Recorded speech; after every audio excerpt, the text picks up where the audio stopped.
Hello students. So in previous lecture we have completed with our food analysis. Now today we are going to start with one more interesting analysis, that is cosmetic analysis, as it is related with your day-to-day life. Now there may be question in your mind that how it is related to day-to-day life, because cosmetics means generally we are considering what is a makeup material used by the ladies, but it's not so. Cosmetic is related with you are using in your day-to-day life, because suppose if you are going to see the definition of cosmetic product, then it is nothing but the products which are used for the purpose of cleaning, beautifying, promoting attractiveness and to change one's appearance. So this is a cosmetic. So now you will come to know that how it is related to with you all. Now before going on the cosmetic analysis and everything, very first we'll discuss about the cosmetology. Cosmetology is the study and application of beauty treatment. And nowadays cosmetics are becoming more and more important in daily life, because they are used regularly by near about every person.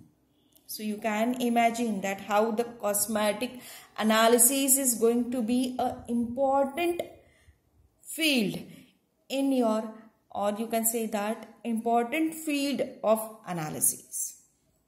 Now already I have told you what are the cosmetics. So cosmetics are the products which are used for the purpose of cleaning. That is very important. So your all soap, face washes included in cosmetics. Beautifying, promoting attractiveness or to alter one's appearance. Or in general we can say that cosmetic is nothing but the any article which is intended to be used by means of rubbing, sprinkling for beautifying, promoting attractiveness, altering the appearance of human body and for maintaining health of skin and hair, provided that the action of the article or action of the cosmetic on the human body is mild. Now cosmetics are applied to the human body generally for beautifying. So not only for beautifying, but they are also applied for the cleansing purpose. The main properties of cosmetic are analgesic.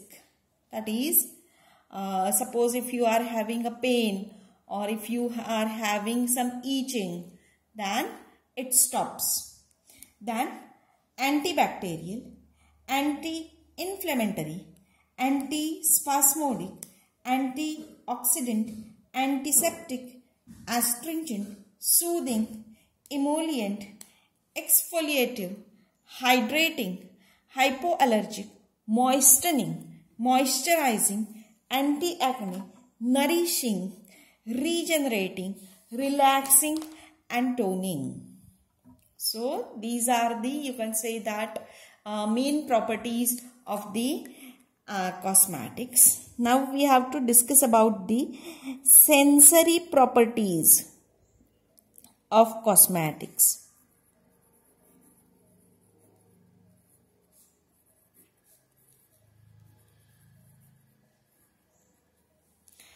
What is exactly mean by the sensory properties, that I will tell you. Sensory properties are the properties which are detected by the 5 sense organs. So generally whatever we sense by using our 5 sense organ, like by using nose we are going to sense odor, by using tongue we are able to know the taste. So sensory properties are the properties such as color, odor, taste, touch, texture, noise, etc. So these, the properties which are sensed by the sensory organ are the sensory properties of the cosmetic. So in cosmetic industry, this sensory evaluation data is used as a part of marketing decision, because many products when we are going to purchase, that is of cosmetic, then simply just I'll take example of talcum powder. Then in the advertisement of talcum powder, it was generally told by it gives you soothing effect. So soothing effect is a sensory property of that talcum powder. So sensory properties are mainly used for the purpose of marketing. Sensory properties are judged by the sensory evaluation. Now what is sensory evaluation? As being a chemist, you should know what is a sensory evaluation. So sensory evaluation is a scientific discipline which is used to suggest, measure and analyze and interpret those responses to products that are perceived by our sensory organs. Now sensory testing is done by evaluating cosmetic products on the basis of human senses such as sight, smell, touch, etc. That means suppose whenever you are going to prepare or whenever you are going to sell the sensory product, or suppose vice versa, whenever you are going to purchase the sensory product, say like talcum powder, when you are going to purchase, at that time what you will see? You will smell it, you will check and you will touch it, you will feel it, you will see it. So these are the sensory testing. Sensory evaluation products are performed by the qualified chemist and as per the standard guidelines. For example, suppose if we are going to discuss about the skin products. Okay, skin products. Then for skin product, sensory evaluation are carried out by accessing various characteristics such as skin feel, spreadability, that means whether that cosmetic product properly spreads on the skin or not, stickiness or greasiness, fragrance, afterfill, etc. Suppose if you are going to consider the hair products, then for hair products sensory evaluation are carried out by accessing various characteristics such as hair combability, then detangling, static, gloss and shine, bounce, etc. That means suppose if you are going to purchase any shampoo for cleaning purpose of the hairs, at that time definitely you will see whether it cleans your hairs or not, whether it gives shine or gloss to the hair or not, whether it gives bounce to hair or not, whether it stops hair fall or not. So these are all the sensory properties which are used for the hair products. So this is all about the general information of the cosmetics. Now we'll start with the study of cosmetic products, and in that very first we'll start with the face powder. So under this head we are going to study the three cosmetic products, that is face powder, lipstick and antiperspirants and deodorants. So today we'll start with the face powder. I think you all are aware with the face powder. Everyone has used the face powder. Okay, or we can say that yes, still many of you are using face powder. So face powder is a cosmetic product which imparts smooth velvet-like finish to the skin by masking the shine due to secretions of the sebaceous and sweat glands. So main purpose of face powder is that it should give a smooth and velvet-like finish to your skin, as well as it should mask the blemishes, or you can say that shine which is present on the skin. One more thing is that a face powder should achieve its effects by being opaque enough to mask the minor blemishes. That means it should mask the whatever the marks, minor blemishes present on your skin, but it must not impart a mask-like effect. That means whenever you are going to apply the face powder, at that time, it should not be detected by the others. It should not give a mask-like effect. In addition, the powder must possess reasonable lasting property. That means it should last for a long period of time so that a frequent repowdering is not required.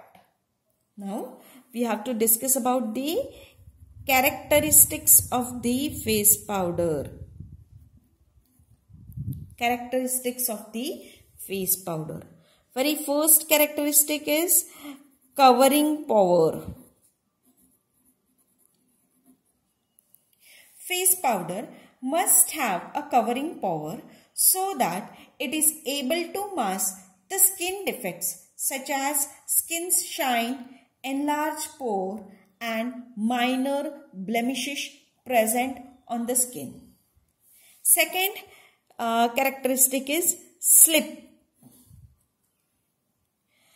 It should slip, or we can say that spreadability. So it should spread over the skin perfectly without dragging and giving a characteristic smooth feeling.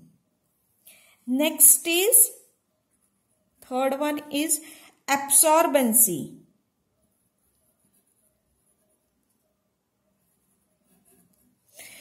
It should able to absorb skin secretions. That means whatever the sweat, whatever the sebaceous gland secretion, that must be absorbed by the face powder, but it should not show such evidences. That is, suppose if you have applied the face powder on the skin and suppose if you are sweating, then whatever the sweat is there, that must be absorbed by the face powder, but it should not gives you a patch-like effect on your skin. So hope that it is clear to you. Next is bloom. So it should adhere perfectly to the skin, do not blow off and should not blow off easily, and should impart velvet-like finish to the skin. So these are the characteristics of the face powder. So whenever you are going to purchase the face powder, your face powder should have proper covering power. It should have proper spreadability or slip. It should have a good absorbency, as well as it should give a bloom to your skin. Okay. Now we'll discuss about the raw material, or you can say that composition of the face powder. Okay, composition. Now face powder is made up of different components. We are going to discuss one by one, but if you see that all, you can't imagine that these are the components present in the face powder. Okay. So very first component in the face powder is talc. So generally it is known as a talcum powder. And why it is known as a talcum powder? Due to presence of talc. So first and foremost, or you can say that very important ingredient in the formulation and manufacture of face powder is your talc. Chemically, talc is nothing but the magnesium silicate. Magnesium silicate. So if I write the molecular formula, chemical formula, then it will be thrice MgO 4 SiO2 H2O. So this is your magnesium silicate or talc chemically. It is a basic ingredient of all modern face powder formulation. Its outstanding properties are easy spreadability, or you can say that slip, and low covering power. That means whenever you are going to apply it on your face, at that time it will never gives you mask like effect. Therefore it is a important ingredient of your face powder. that is a talc. Next is kaolin. Okay. This kaolin is very first it was derived or extracted from the mountain kaolin which is in China, and hence it is named as kaolin. So kaolin is nothing but the clay which is derived from the kaolin, or you can say that China clay. So kaolin or China clay is a generic term used for the several hydrated aluminium silicate. It is a hydrated aluminium silicate. Kaolin is naturally mined from the product derived from the feldspar. It possesses good covering power. So why it is preferred or why it is used in your face powder? Because it has a very good covering power, as well as it has a certain grease resistance and perspiration properties, or you can say that grease resistance and absorbent properties. So it is like a talc, it is a very good absorber also. Kaolin helps to remove the shine of the talc and has certain soothing effect on the skin. So also it has a soothing effect. The compound has a very high density. So therefore it is used in the face powder formulations to adjust fluffiness and to control the bulk. That means to control the total quantity, as it has a high density. So to increase the weight also it is used. The color of kaolin used should be as light as possible. So generally slight off-white or pale cream colored kaolin is preferred. Now whenever we are going to discuss about the kaolin, as I have told you, it is a aluminium silicate. This one is magnesium silicate. Talc is magnesium silicate. So kaolin is aluminium silicate. So there are three distinct group of clay having same formula of aluminium silicate. Aluminium silicate, and the formula is given as Al2O3 twice SiO2 twice H2O. So this is a chemical formula for aluminium silicate. And as I have told you that they are found in three distinct groups, but they are known as a kaolin only or aluminium silicate only. So that groups are known as necrite, dicrite and kaolinite. Though kaolin has a very nice absorbing property, but it is hygroscopic in nature. So whenever you are going to use it in face powder, at that time don't use it more than 25%. Now next component which is used in face powder is precipitated chalk.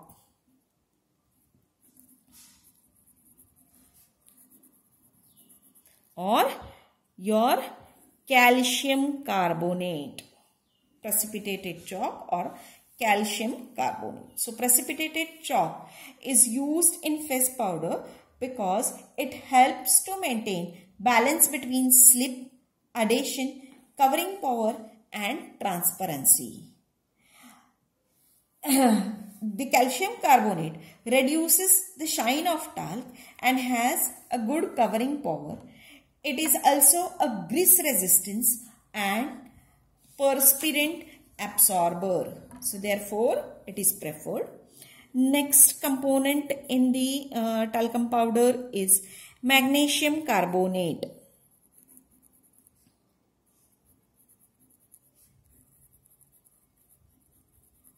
Magnesium carbonate.